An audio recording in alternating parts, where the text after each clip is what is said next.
People may feel like this is even something more personal than politics. Why are we talking about this? Politics is keep out of business. Well, business is politics. Well, faith is too. It's politics until someone tells you it's not. It's very convenient to say something is not something when it doesn't serve the purpose. Politics is business. Faith is business. Uh, when you have schools and systems and organizations that perpetuate certain things to get you to move and think a certain way, it's a business. I know this is the part that makes people uncomfortable, but it is necessary. Right now, it's necessary even more so now because there are too many people out here arguing and judging in the name of religion. But what they're really doing is just hurting people, hurting each other. We're hurting each other. We're not saving souls, as people will come out here and say, we're saving souls. You're not saving souls by condemning them. And who are you? Save your soul. Can we start there? Save your soul. You may be the only book or information that someone reads. Start with what they see when they read you, not by condemning them. You're just deepening wounds. That's what we're doing. Entire communities are being torn apart right now. This is the irony. They're not being torn apart by unbelief. Entire communities are not being torn by unbelief. They're being torn apart by the arrogance of belief. We have people out here just preaching what other people should believe while not doing the internal work themselves at all. And I'm someone who is very inquisitive, right? As you'll probably tell, someone who digs deep, and I'm going to ask the questions. I remember growing up, and I am so grateful. I am so grateful so growing up, I definitely went to church. I went to Pentecostal church, Church of God in Christ, with family, but we weren't someone who were like a lot of my family members who had to be there, just completely grow all the way up in it, right? There was times we had to go. We went to the 3 times a week. We went to, Bible studies, Sunday church, Wednesday night. We went to all of that. Sometimes when you didn't even leave the church, you went downstairs in the basement, you ate your food and came back up. So I had my times. We're in and we're out, but not to the point where it was like every week. It was when my uncle said, okay, it's time for us to, we all going or something happened. And I'm thankful. I am so grateful that wasn't the case. I think for me, that really helped me to be spiritually grounded and not religiously indoctrinated. And that helped me on my journey of seeking, because when I did get exposed to certain things, I asked a lot of questions. And so growing up, I asked the pastor of the church I was attending at the time. I really didn't understand when they was teaching, because they were very judgmental. If you came to church in pants, you're going to hell. You are a sinner. If you are a woman and you're wearing pants, you're going to hell. This is not pleasing to God. And I asked him, I was like, okay, there's pants that's made for women. I'm trying to understand this whole concept of, if you're a woman, you wear pants, you're a sinner and you're going to go to hell and you're not pleasing to God, when there's pants made specifically for women. And the response that I received was, stop questioning God. Stop questioning God. And I'm like, no, Pastor, I'm asking you. I'm not questioning God. I'm asking you to help me understand who is someone who, profess to have a great understanding of God's word. I'm asking you. I'm not questioning God. But that's where it was literally left. And so I learned growing up, I heard that multiple times in other situations. I learned when someone doesn't have an answer and they get defensive on it, it's deflected back on you that you're questioning God. No, there's conversations that I do have with God, and there's questions that I do present to the source for sure. Because the source says, seek and ye shall find, right? We're going by the word that is read by those who are judging. Now, for me, when we're talking about, and like I said, I went on my spiritual journey and studying because you're supposed to study, show yourself, approve, study. And so when I studied, it wasn't just isolated. So in different phases of my life, I studied in my spiritual journey differently. The beginning phase, I just studied the Bible. That's all I knew of. And as I began to learn more, I studied other books, studied the Bible, studied the Quran, going through the Bhagavad Gita, studied just different books.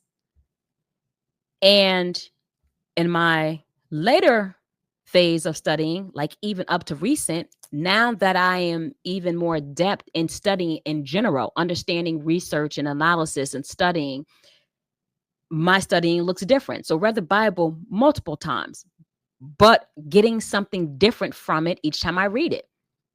Because studying the Bible, studying just the history of the translations and transliteration of the Bible, especially we're hearing different things, but just cross-referencing my different studies. So it's just like with me being an attorney, right? If there's something that's going on, there's an issue to be solved, you're going to take the testimonies of different individuals who are saying they are privy to certain knowledge, and you're going to cross-reference those testimonies. It's the same thing. So I'm reading stuff in one book, and it's just like during a time of existence where certain things are captured during different times, cross-referencing. How does this one big story tie together, these testimonies? Is there any relationship in here? And yes, I find a lot of relationships. I'm not getting to all that now, but do we really study? Are we in silos? Do we understand translations? Do we look deeper with transliterations? So that way, the information that we think we got to make sure we have it. I'm just looking at, in general, what comes to my mind is thinking about Black culture, right? And this could be any other culture, but socially constructing thinking of Black culture. There's words that we use in so many different ways. I may say something like, I don't know, give me that butter. And I'm literally talking about give me the butter, like to put on whatever. And I may look at something like, oh man, that's butter. Well, it's not butter. That's nice. That's sweet. See, I'm using that there. It's not sweet as in taste. Or if we would dive into this Black culture, anything. Like I'm thinking about Paris Hilton. What she always should say, oh, that's hot. That's hot. She didn't mean if you touch that, you're going to get burnt or burned. She's talking about that's hot. That's nice. So there's words that were used in different ways that we have to understand. And so a lot of times we're told things, like going back to my experience, the preacher just tell me this. And if I just ran with that, one, I'm questioning God, so let me stop. Two, I just need to stop wearing pants because that's what God said and don't question that, or I'm going to go to hell. Oh my gosh. But if you fast forward years later, all those people who were judging in the church and saying this and saying that, wearing pants, there were so many gifts smothered in the church that I know of because they were told they cannot exercise in those gifts because that was secular. God doesn't want it. Oh, I've seen so many people who judge, and then later on, they're awakened. They're fine. Their kids are fine.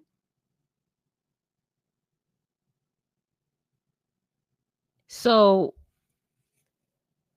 a lot of times people are teaching what they don't even understand. They sit in the pews and they allow someone to teach them what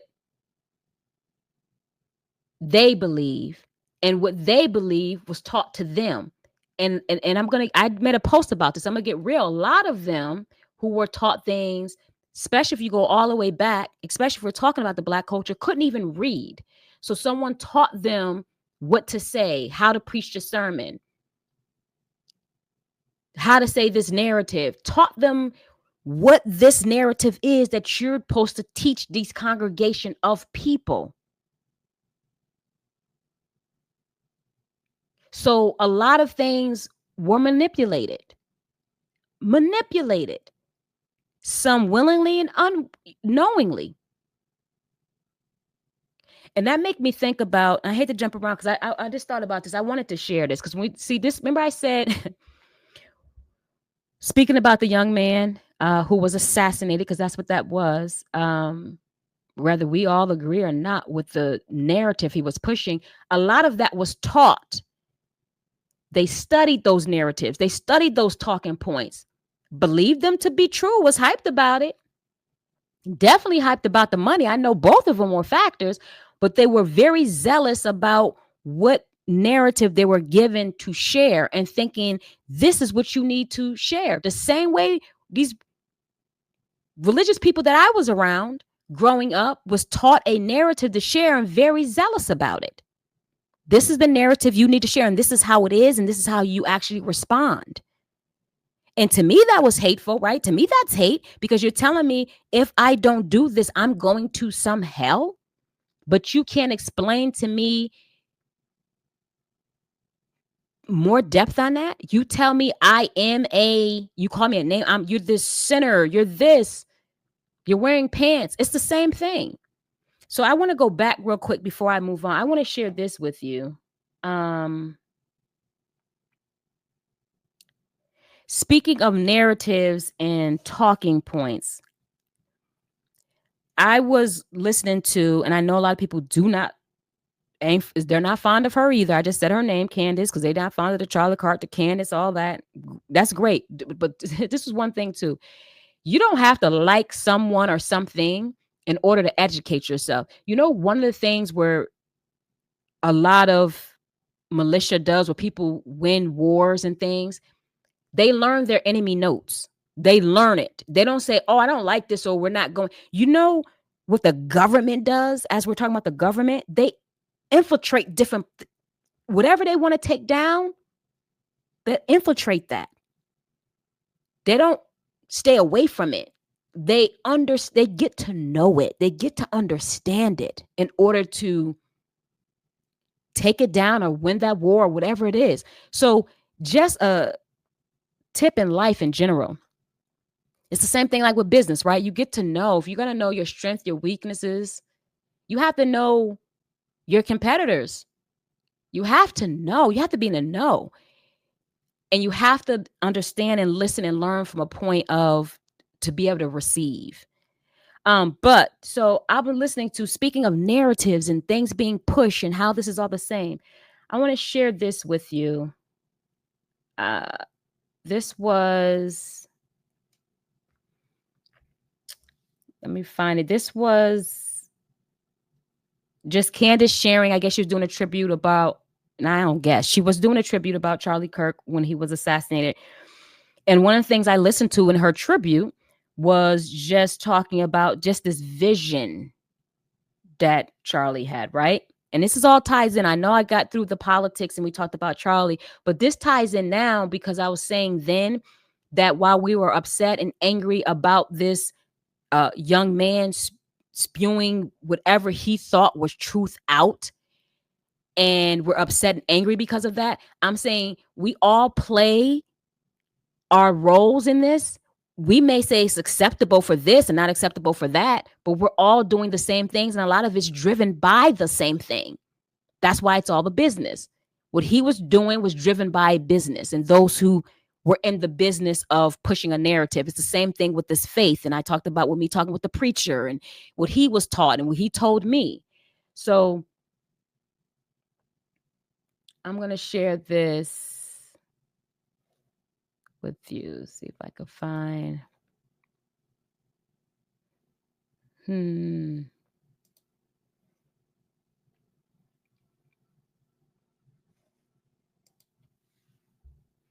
Where is, I think this is it.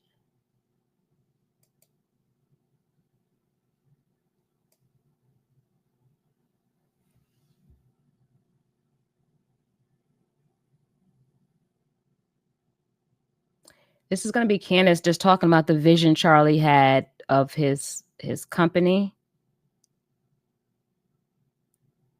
Let's see if this is it. A visionary. Charlie was a visionary. If he could envision it, it was going to happen. He knew that. I knew that. And what he had envisioned was for Turning Point USA to become the biggest conservative student organization, not just in the nation, by the way, but in the world. He kind of squabbled and swiveled and wrote that the structure is currently a 501c3, and he's sitting there talking to me, but here's what we can do in the future, and here's how, and then I'm going to probably take control of the RNC. I mean, he's 23 years old, right? And he's speaking to me about how he's going to take over the RNC. The person that he adored the most, like really, and never in a million years did he think that he was going to meet him, and of course he did, was Rush Limbaugh. He was really raised on Rush Limbaugh, listening to Rush Limbaugh day in and day out. And he told me through many conversations that if he could have a show like Rush Limbaugh one day, he would be very happy. That was, I think, his ultimate goal, and it happened. I mean, so there you even hearing her talk about the vision he had, right? So this is a young man who's just excited to take his company big. And then you get these individuals, billionaires, big money makers who say, ooh, you're just the right formula we need to push a narrative that we have out there. And we'll give you these things to study and talking points. And they did that too. Because let me go to that. You get narratives, talking points. You're studying this stuff and spewing it out there because you think you believe this. This is your truth. The same thing for y'all faith-based individuals who are attacking people. Someone gave you a narrative. This is your truth. Or you may say you claim you read and you studied. This is a truth. You may not understand the translation, transliteration, but this is what I think my truth is. And I'm spewing it out there. And it can come across as hate and not love. You look really cool, Charlie. The reverse of that, obviously, was him constantly hammering me on debates. I mean, Charlie was like, look, you gotta know the arguments of your opponents backward and forward. I remember I had note cards like I was in high school, just memorizing every statistic and being strengthened by, just day in and day out. He was just pretending to be a protester, pretending to be a radical. And he used to always say iron sharpens iron. And we spent so much time practicing debating and really thinking through what our ideas were. Charlie never missed a meeting that he had. He wouldn't do that. He took that. And so they practiced. You can't get mad at individuals who are given these narratives. They took these notes. They took the notes of the narratives that they thought were truths. They studied, they sharpened each other, and they were out here spewing this stuff that they were paid to spew. And it's the same business, because once you are on the side of really trying real truth, though, as you seek and you're giving notes and you study and you do all this stuff, somewhere truth is going to seep in. Truth needs no defending. It's going to be there. it's going to pop its head up. For some, you will completely turn your head to it, dismiss it. For some, if your heart truly was in the right place, even though you were giving wrong information, you're going to be convicted and you're going to transform. And according to listening to her tribute, also, that's something that started to happen, right? There was a truth he thought he stood on in these narratives that was giving to them, these talking points that they studied and prepared to be on autopilot with, no matter who was in front of them speaking, finally woke up and started seeing some things differently. So listen to this real quick.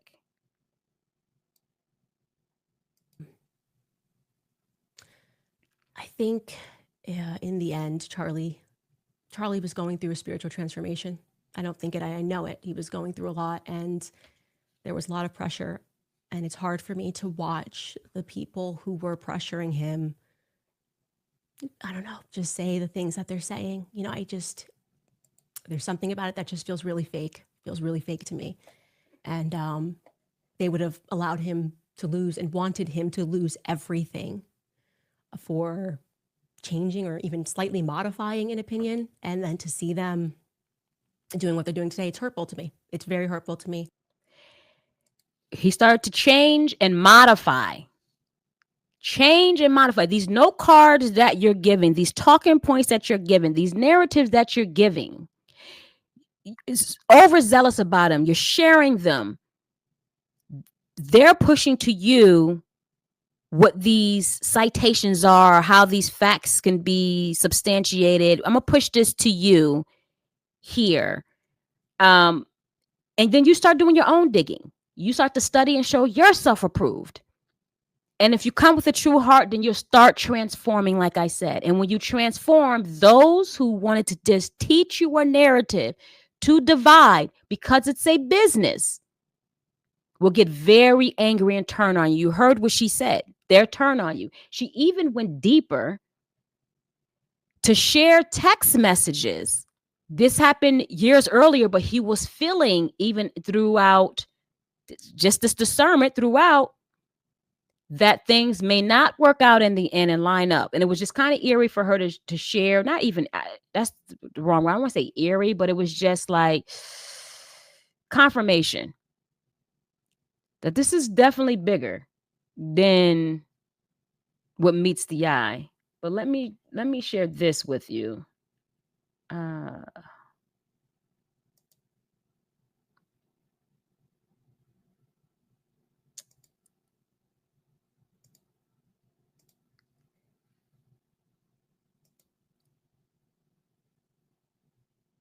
This is something. Here we go.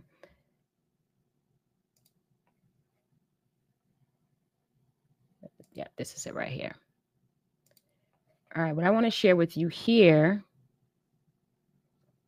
is something that he wrote to her and what he foresaw, I should say.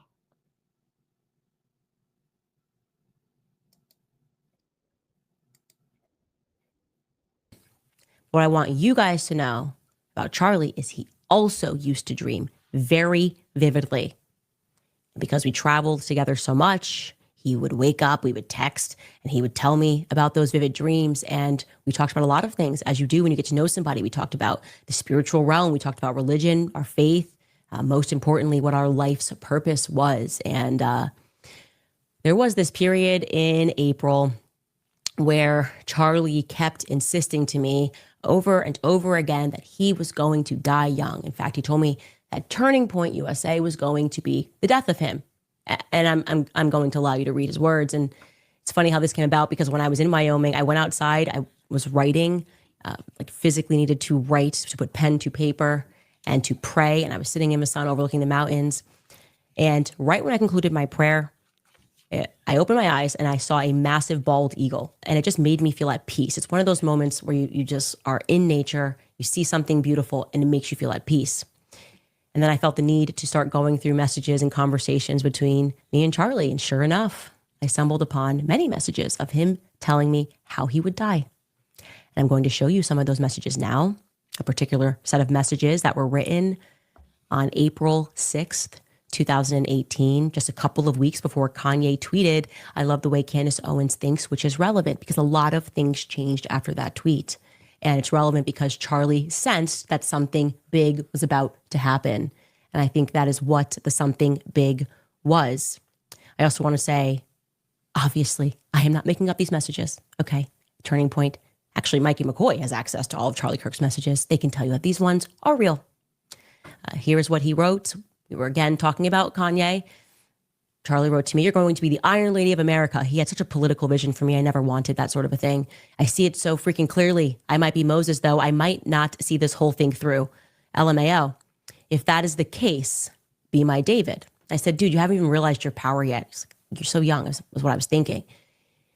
He said, "If I tell you the true prophecy that I know in my gut, it's really sad, but I hope it's wrong." He went on to say, "Anyway, I am not sure if I will live to see the end of this revolution. I believe you were the piece that God meant me to meet that will finish the fight. Since the beginning of TPUSA, I knew in my gut that I might get wiped out at any time. I cannot explain it, but I dream about it all the time, like all the time. Anyway, that's depressing combo for another time, LMAO. I said, "That's weird, more of a fear manifestation than an actualization." He said, "I'm not really afraid of it, but I'm just telling you what I know to be true."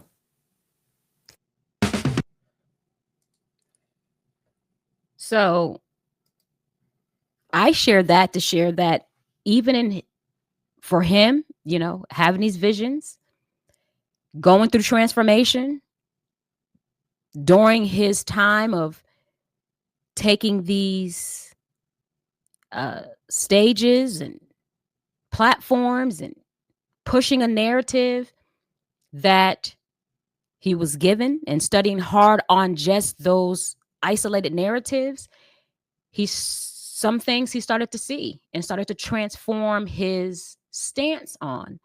And those who were funding his organization, who gave him millions and millions and millions of dollars, said, "No, we cannot change the narrative. We can't change it." So you have to go on Candace YouTube channel to look at all the videos. She's got a lot of things, whether you like her, love her, hate her, doesn't matter. Be informed, because what's going on in that situation is just a mere reflection of what's going on as a whole to us all, as a whole. This division, this manipulation from politics to your religion. You have your faith. See, I have my faith. I know that I know that I know for myself that there is a God, a source, an iteration that I am of. But I also know in that no one's going to push my narrative to where, in my belief in faith, it will come across as hate to someone else. I could have someone come tell me they don't believe in anything at all. I love you. I love you. I hope whatever light I can shine will shine on you, if that is to be. If someone comes tell me they believe all these other different things, okay. If we have the core belief of love, I can have a conversation with you. It's not going to be some narrative that someone puts on me to spew out to hate. That's a business. Are we really doing this out of love? The question isn't, do you believe? The real question is, are you a good reputation of what you believe? And if not, are you willing to do the work to change that, regardless of the consequences? And my next question would be, why don't you make this a question? It's a statement. Don't you think, or don't think, I should say, because I almost asked the question. I'm going to say, don't think this doesn't affect business. So when people say don't post about religion, LinkedIn, what's going on, because it absolutely does. When we're talking about all the hate spewing and things that's going on and slung because of religion, that's affecting people and their business. Your belief system drives how you treat people, how you lead, how you build, and how you serve. I will tell you this: I quietly sit back and watch on LinkedIn and know who I will not do business with. You cannot separate the two. I know who I will not do business with, who will never be my doctor, my dentist, who I will buy a product from. I will not. And if you're someone who don't even own a business or work with, if you lead a team, you're not separating that. If you think you are, you're not separating. If it comes from such judgmental, from such a judgmental, hateful place, running a brand, building anything, if you build anything that's meant to reach people, your mindset, your morals, and your maturity will show up in these results. We cannot parse it, but it's starting to show. I was watching Kirk Franklin. The name's about mine. I was watching Kirk Franklin. He has like this King of Dens show he does now. Start off with one single situation and spun into an entire show where we have different men come having great conversations. And I was watching one recently where he had Jonathan Majors, who's an actor for those who don't know, NLE Choppa, who's an artist, and other people that's on there. And I'm watching it. And when it got to the conversation about religion, and this is why I said, because they're talking business, right? You have these men sitting here at the table talking about different things, whatever pretty much finds its way in, and talking about just business, family, industry, and religion found its way in. And immediately that started going left. I think that Kirk Franklin said it best when he said religious trauma. It showed up at that table, this religious trauma. A lot of us are seeking something while we're facing trauma. So we're seeking from a place of being unhealed, right? Instead of when we seek that to heal us, we take that and make it into more trauma and more trauma, and we judge. I know NLE Choppa has said when he was speaking, which caused a lot of posting too, he had spoke about his belief, his takeaway from his studies on who Jesus is. So we could talk about Yeshua, but for our purposes, our known name as Jesus. And he was saying how whatever, I forgot what they were talking about, but he interjected it by saying, you know what though? He said, I know this is unpopular, this is going to be an unpopular thought or belief, paraphrasing. He said, but I think a lot of our issues come from us thinking or worshiping Jesus instead of understanding Jesus is our brother or whatever. Oh boy, that got the table go. It went crazy. And Jonathan looked at him and was like, did you read the Bible? He said, yes, I studied it. That's what I got it from. I read it. He's like, go read it again. And immediately people, posted on that, posted comments that started flooding, right? So we're moving from one thing to another, and they're posting, some taking the side of Jonathan, and then some explaining and taking the side of NLE Choppa. But what was hurtful, at least for me, just reading, was just the attacks and the response. I'm like, you all are talking about something that's supposed to be of love, right? Like, whatever you believe, whatever you take away, above all these things is love. That's what you're reading, right? This is Christians talking. This is Christians coming in talking about this topic because they're speaking obviously about Christianity. And then a lot of them coming in spewing. And I'm like, wait, but in Christianity, I mean, you talking about the principles of love, hope, and faith, but above all these is love. I don't feel that anywhere where I'm reading anything. and even in judging them, right? So even if we read our word, that's why I said study and showing ourselves approved. And I'm not going to go on to a sermon, but I do just want to point out a few things, at least that were my thoughts, even with that, because that spread. And that, again, that affects us. I mean, if we're looking at just judging, first of all, in the Bible, because that's what we're speaking about is Christianity. But again, I read again other books. And although there's some differences in a lot of things, the one thing that is the same across everything I read is the love.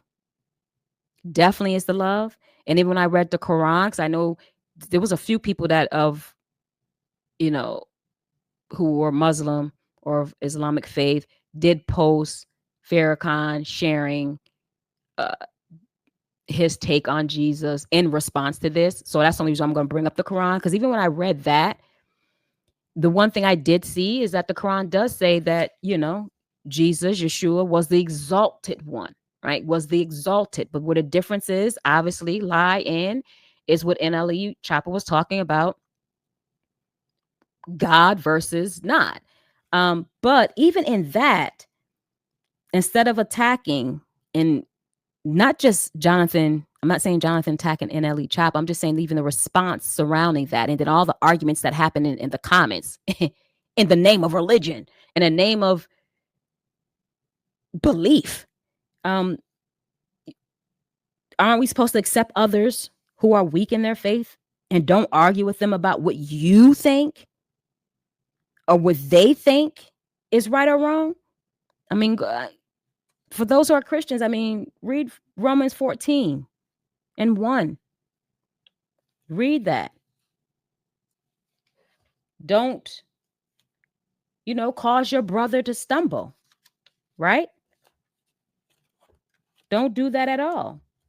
Let's stop condemning each other. Decide instead to live in such a way that you will not cause another believer to stumble. And that's Romans 14 and 12. So let's go read Romans 14, 1 to 23. And you all are doing this in the name of a religion. And that brings me to the point where you have individuals say, okay, everybody is talking about religion versus spirituality. What does all of that even means? We got this new age stuff where people are talking about religion versus spirituality. And I've had said myself, yes, I consider myself a very spiritual being, not a religious one. And I have my definitions of what I meant for that, but I'm not going to get into Elakisha's opinion on it. I mean, just again, since we're talking about Christians, just go to your own word when you study. And in your word, God condemns several times these hypocrites, these religious teachers, and also says that, to these religious teachers, you skillfully sidestep God's law in order to hold on to your own tradition. That's what to religiously do something is to do something over and over again. That just means religiously. Religion is to practice or do something over and over and over. And going back to my story, this being around individuals who are raised in tradition, no answers, you can't ask questions. You're told something that's passed down and then down and then down. That's tradition. That's religion. It's systemic. It's systemic. You skillfully sidestep God's law in order to hold on to your own tradition.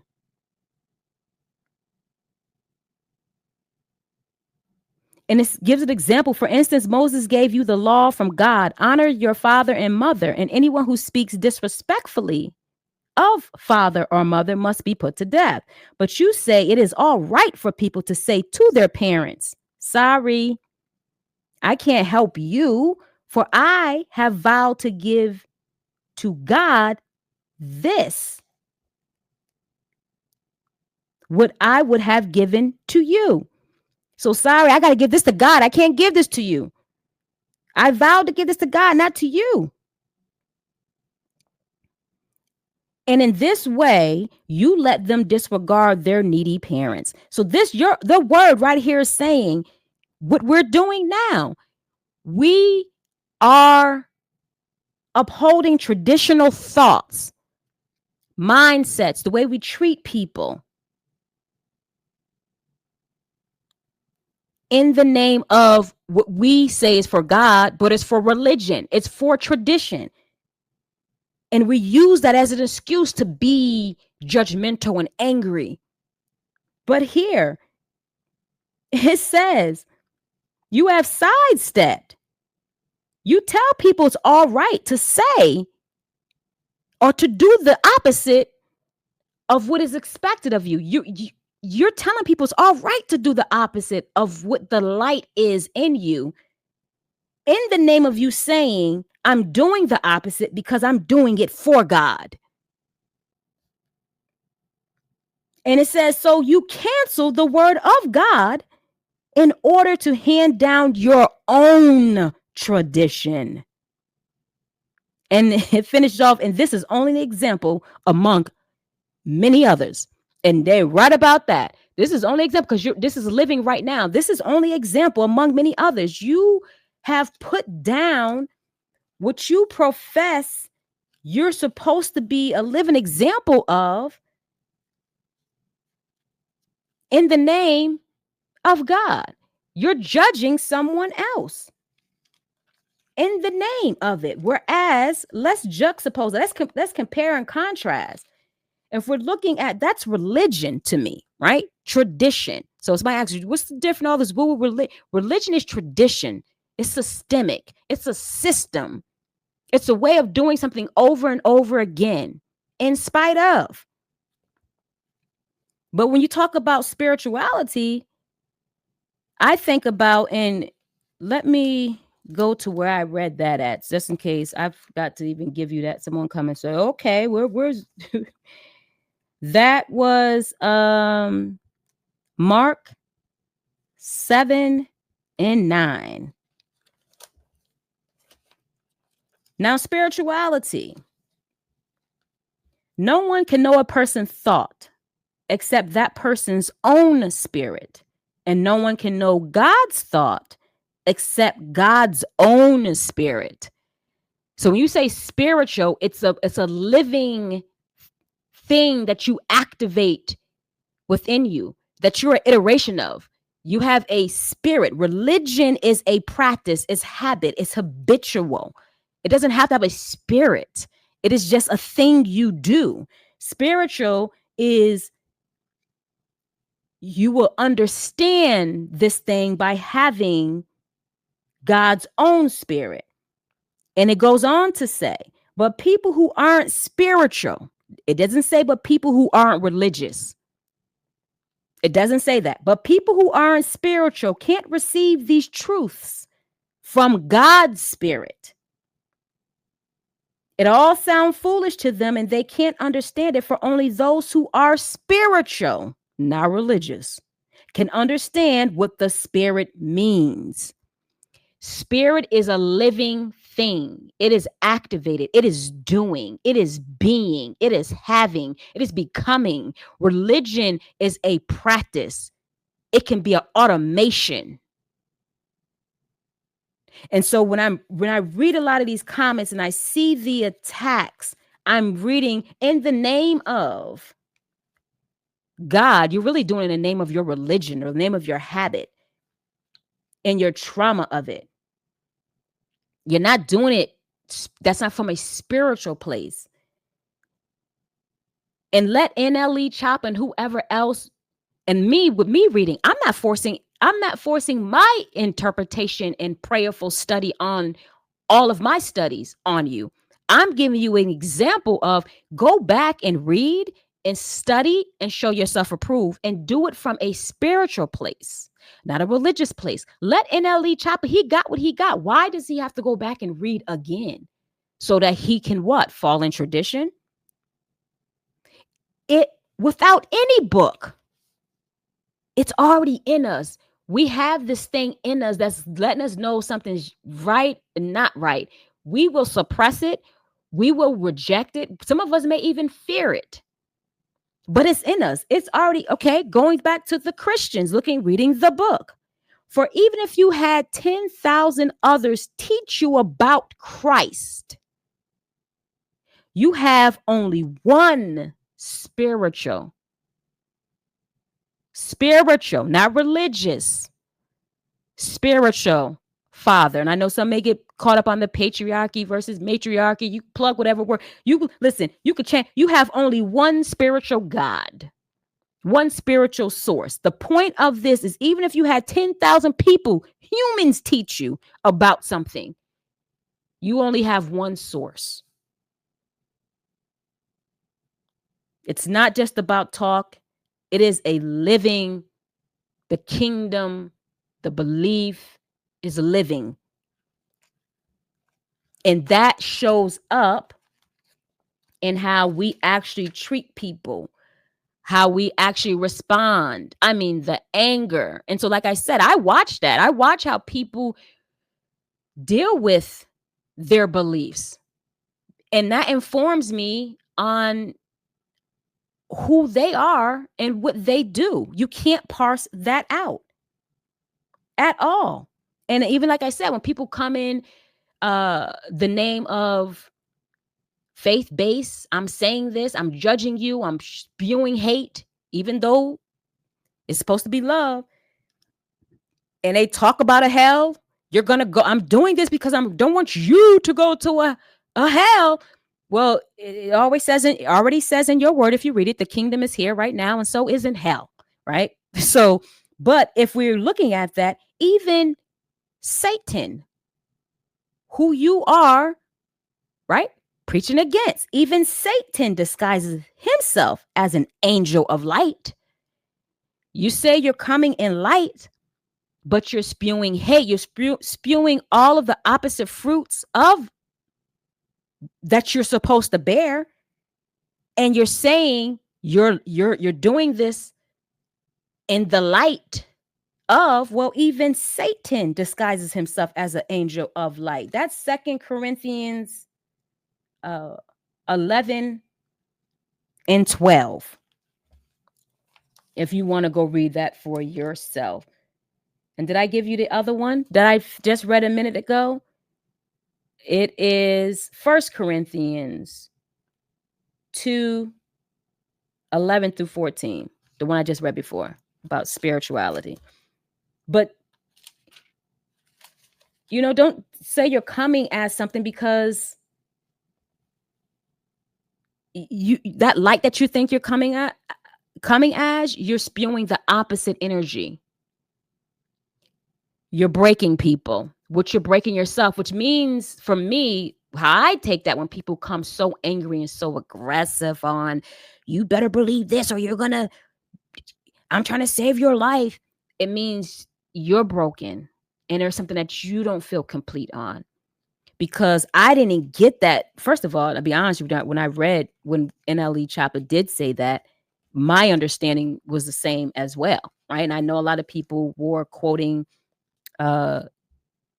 John, where in the beginning was the word was God, and it's quoted all that. But again, like I said, everything is studying in context. You got to read all the way through. For me, I understand that, and I understood that to be what he said, maybe not in a sense of just a brother, right? But in a sense of, yes, there is a separation. There's a source that I am created of, the image and likeness of, and then there's the living of that being, that whole living of that was deposited into a human to show you what it is. If I see that, I see it.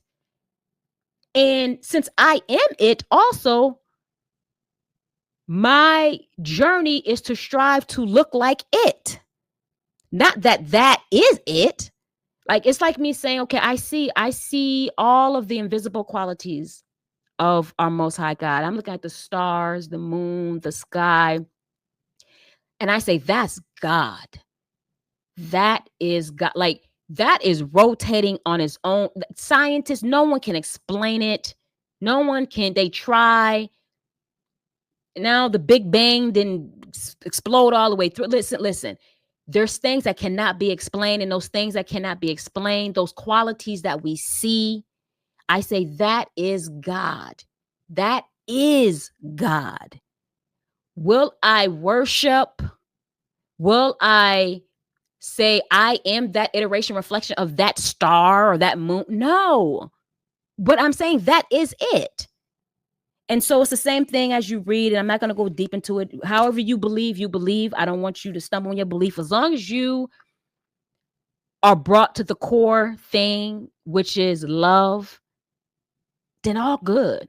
Are you, long as you brought to that core thing, and I tell people, for me at least, I'm not believing because of fear. I'm not believing in anything because you fear me to do it. That's the same thing. I go back to the politics. They're manipulating the vulnerabilities of us in politics, and we're taking on an identity out of negative energy. It's the same thing with this. I'm not identifying with anything out of a negative energy. Listen, if going back to the Christians reading the word, if I wasn't given the spirit of fear, I'm not going to consume myself with something out of fear. And fear is two different words, right? We're talking about fear. Fear was used in translation meaning love, fear of, to love, to respect, Then there's the fear of, this cowardness, this trepidation, that type of thing. I'm not, it would be out of the fear, out of the respect of, but I'm not believing in something because I'm fearing not to burn up in a hell. That means, one, I'm believing in something from a place, from an energy that is not meant for me to have. So how am I believing in something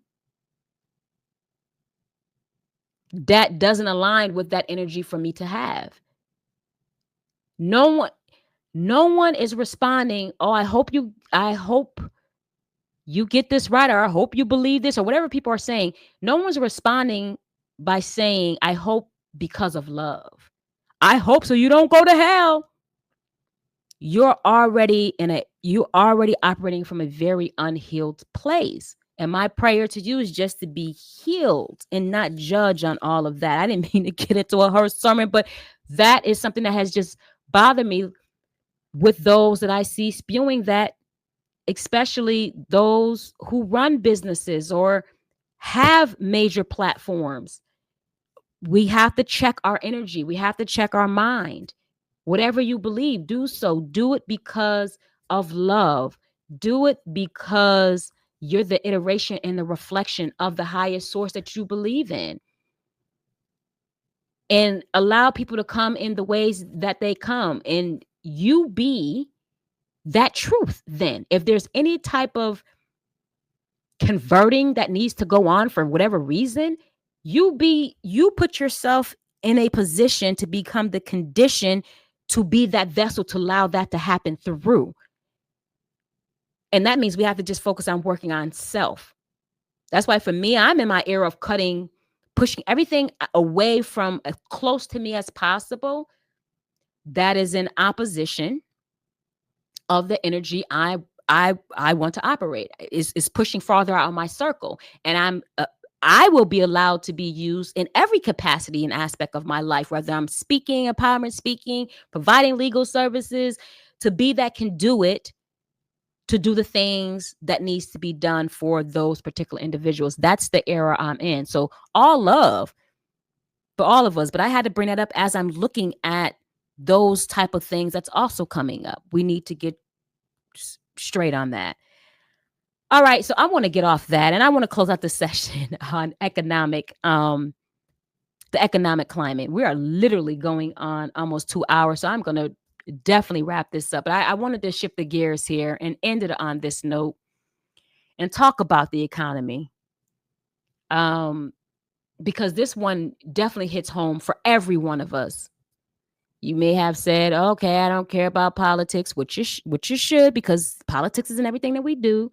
Some of you may say, okay, the faith thing doesn't hit me, which is fine, but you are a living being. But this one right here, this economic climate, I don't care what, we're all going to be affected. Our economic climate in the workforce. We're all going to be affected. And so right now we're talking about the most recent. Let's just talk about the most recent. Since I talked a while, I can't even go through all the stuff I want to go through, but let's just talk about the most recent. This government assistance program, so government shutdown, things how it's affecting individuals when there's any type of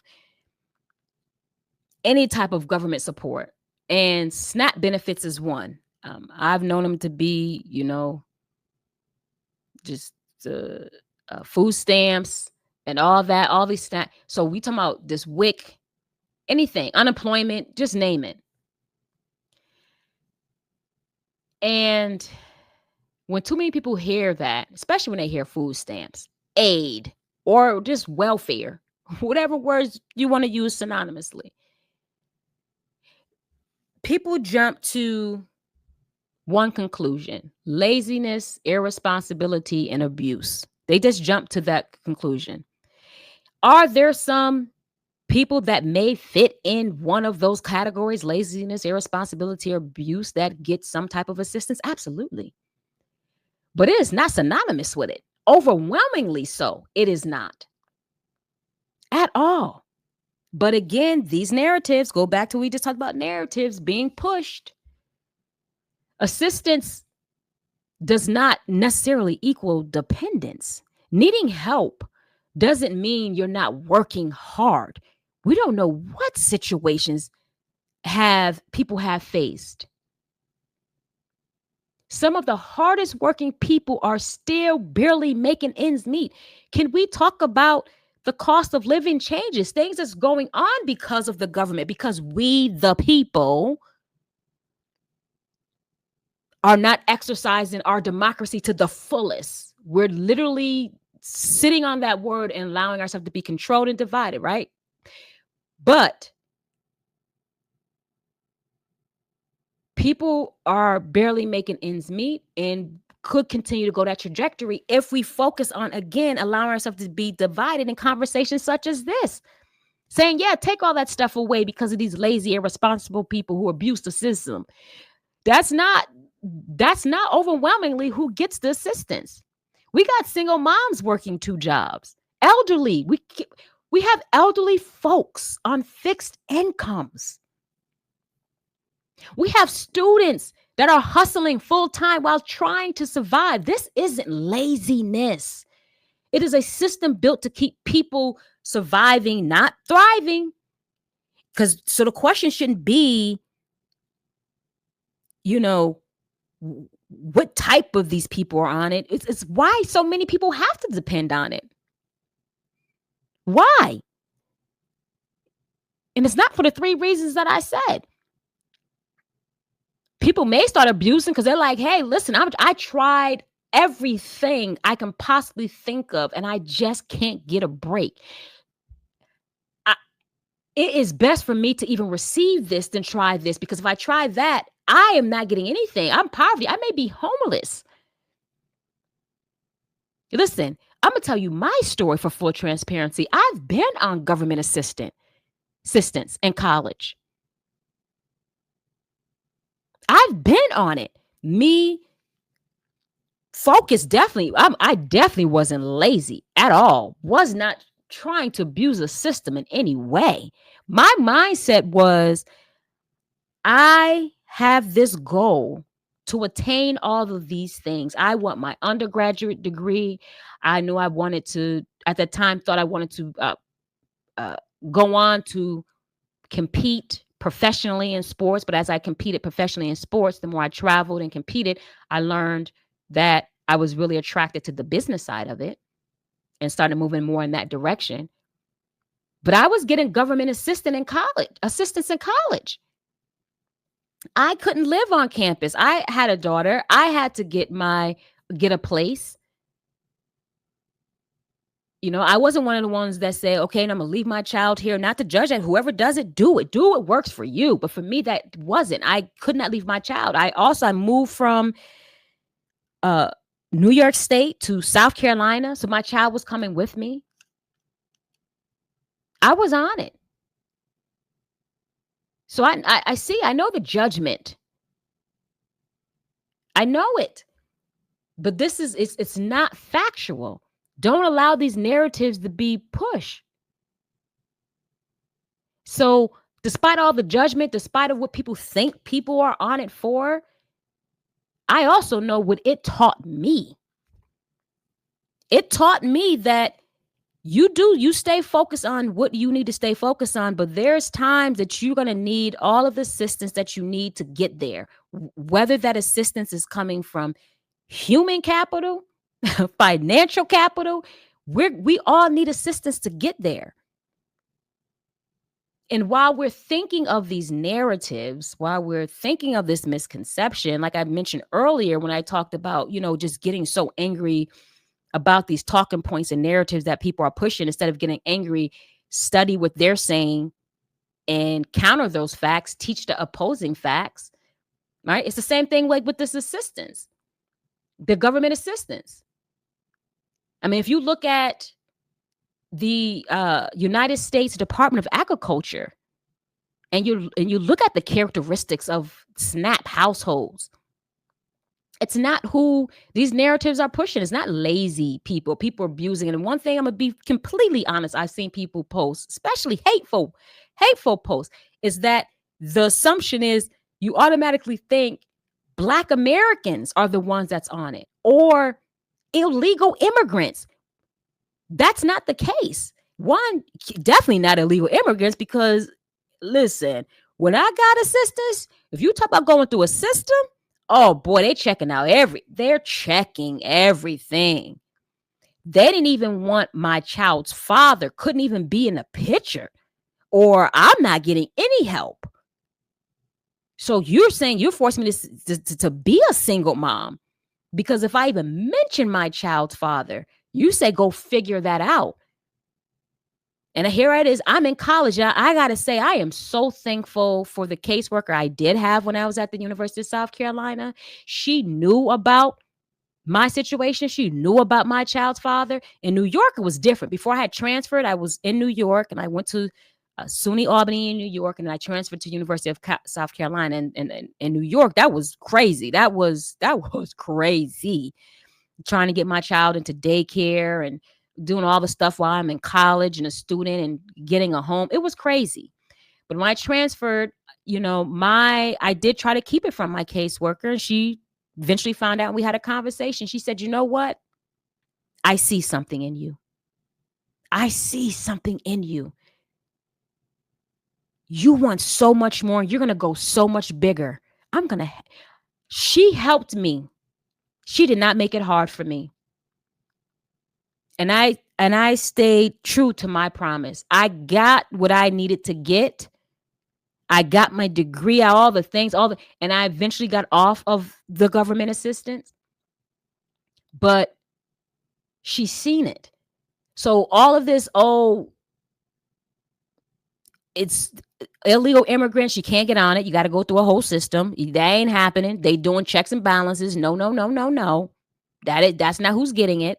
And it's not majority Blacks, Americans at all, who identify as Black Americans.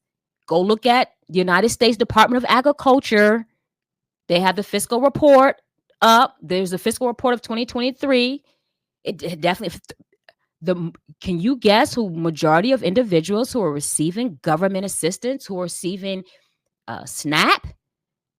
It's white Americans. It's not Blacks, 35.4%. And then Black Americans, 25.7%. And I don't want to hear the proportionality. There's more. No. How many people are receiving it?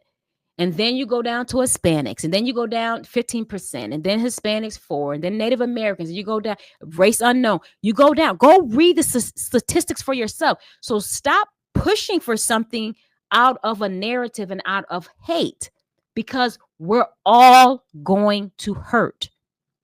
And not only breaking down the statistics on racial identity, let's break it down just for cause. Like I said, things happen, and we got more people being laid off on jobs.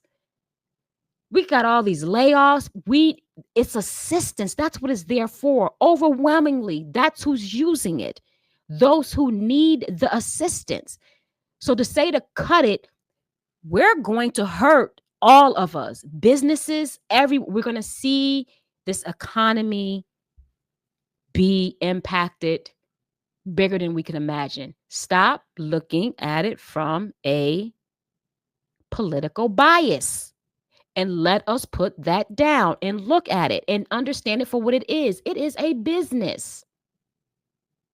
And we can't man those who are going to abuse it. Just like what I just talked about religion. Whoever's going to do whatever, let him do it. Focus on you. Focus on you. And we talk about, oh, well, my dollars are going here. Oh, no, our dollars, if we're going to be that zealous because it's our dollars going to this, well, our dollars is being used by the government to go other places that it shouldn't be outside of the US. But this is not what that segment's for. I'm just saying, think about what your arguments are and really dissect that. And really just check yourself, because unemployment doesn't discriminate. Anybody can be from one shift, one layoff, one merger, one business crumbling, one sports injury away from that security being gone. So be careful of who you mock, who you judge. Let me tell you, life have a way of humbling everybody. And that's what I honestly believe is going on right now. We're being humbled, but until a lot of us pay attention to this humbling process, this purge, I don't know how long we'll go through it. We're supposed to go out of it. But I know for me, I wake up, I'm going to do my part. And I'm going to use, again, like I did now, this platform. So the real flex isn't pretending you're better than someone in need. All this stuff that's going on. Let's not pretend we're better than someone in need. Because like I said, you could be one step away from that. It's all of us creating a system so fewer people need the help in the first place. If you're a business owner or a leader, ask yourself, are you creating opportunity? I know I do. I bring people in any way that I can to have them do different things for my companies. And I have an even bigger vision. Are you valuing your workforce? Are you building so people can move forward and not just get by? Or are we all sitting and judging? Are we all sitting and buying into narratives that is causing division, and that is mentally breaking us down, that is spiritually breaking us down, that is emotionally breaking us down? To show up as our best selves, we have to start rethinking all of these things. We covered a lot today, and none of it was surface level, right? I went as deep as I could within the time constraints that I've had, and I already pushed that because I know as adults, boy, we have a very short attention span. But this is this moment that we're in right now, and it's too critical for just shallow conversation. So I know I went a while, but it's just too critical. And mind you, I went a while without going as deep as I could in each one. In Section A, we definitely confronted the political climate, not just left versus right, but power versus people. That's what I hope we got from that, power versus people. And yes, we can talk about that on every platform. It is a part of everything that we do. We talk about and we need to expose how division is orchestrated and distraction is used to maintain control. And we cannot elevate in our own businesses and our own talent and our own gifts as long as we keep subscribing to that narrative. All red is not for all one group, and all blue is not all for one group. They are birds of a feather. They flock together. Matter of fact, their feathers, like I said earlier, on the same bird. They just communicate it differently. But we don't need to focus on that. We just need to focus on what is being communicated What is in our best interest and what can we do to change that? And not just at the high level, get on the ground. Speaking of which, November 4th, vote. And also not just vote, right? Because we put these people stand up and say, you're not just making these decisions. We learn, we know when to uh not protest, but we pull back. We do speak up and we make it hard when we don't like something. When they pulled who was it they pulled off the air? Was that Jimmy Kimmel? Somebody that pulled off the air? Everybody, they spoke what this is for them, freedom of speech. We're not letting this happen. And it was protest done, I guess, in that way of I'm pulling my dollars away from here, or I'm not watching that. We know when to make it known what we want collectively. So the question is, what do we want then? Is it not bothering us? Truly. Because if it is, we know what we need to do. And we need to stop buying into those biases. We need to stop buying into those narratives and having those biases and thinking from a biased platform. That's what's going to always keep us down as a whole, as a people, as us, as the US of A, whatever color you are. And in section B, we got a little more personal, talking about the spiritual, because who you show up, your energy, your spiritual, your alignment, I don't care what you believe, but don't let that make you a hateful person. Whatever you believe, do not do that in the name of love. You're doing it in the name of spirituality. I don't care if you're Muslim and you're doing this thing that you believe you're doing for Allah. If it's out of hate, it's hate. It's because you're doing it out of tradition, not out of spirituality. If you're a Christian and you're judging someone for what they say or what they're doing, you're telling them you're doing that because they're going to hell. You're going to hell, and you're doing that out of fear, not fear, respect, fear, trepidation, scared, instead of out of healing, out of spirituality, out of operating in the essence of from which you are created. Do it out of love. Be the book, be the testimony, be the example that converts someone just being in your presence. We challenged that in section B, the way faith is performed but not embodied. And I asked, are you a reflection of what you say you believe? Start with you first. Don't spew your insecurities and your frustrations of what you think you can't be, that someone has told you you needed to be, onto someone else. And lastly, in section 6, we peel back this whole stigma around assistance, government assistance, especially SNAP, as we're talking about it, and expose how fragile this employment really can be, right? We put that on Front Street. And I'm not just talking about employment working for someone. I'm talking about whatever industry you're in and however you're operating can change in a minute where you need assistance. Let's remind ourselves that survival isn't the goal, transformation is, and it's going to take all of us together in all of these areas, across politics, across faith and economy. The common thread is ownership, owning you, owning ownership, accountability, owning your mind, owning who you are in your space and place. And then that ownership can spew out to other ownership that you may want. Ownership of our narratives, of our power, and the ability to evolve, lead, and rise.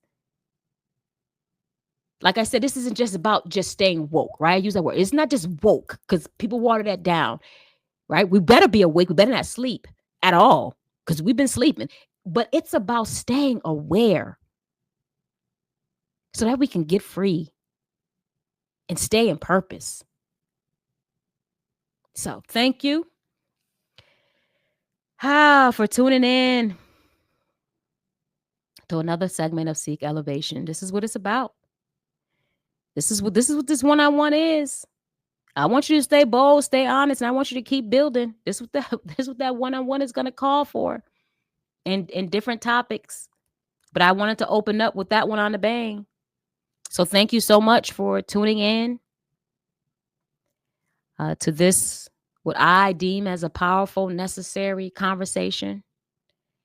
And remember, as I always say, the more you know, the more you grow, the more you learn, the more you can earn. But when you share, you show care. So please feel free to share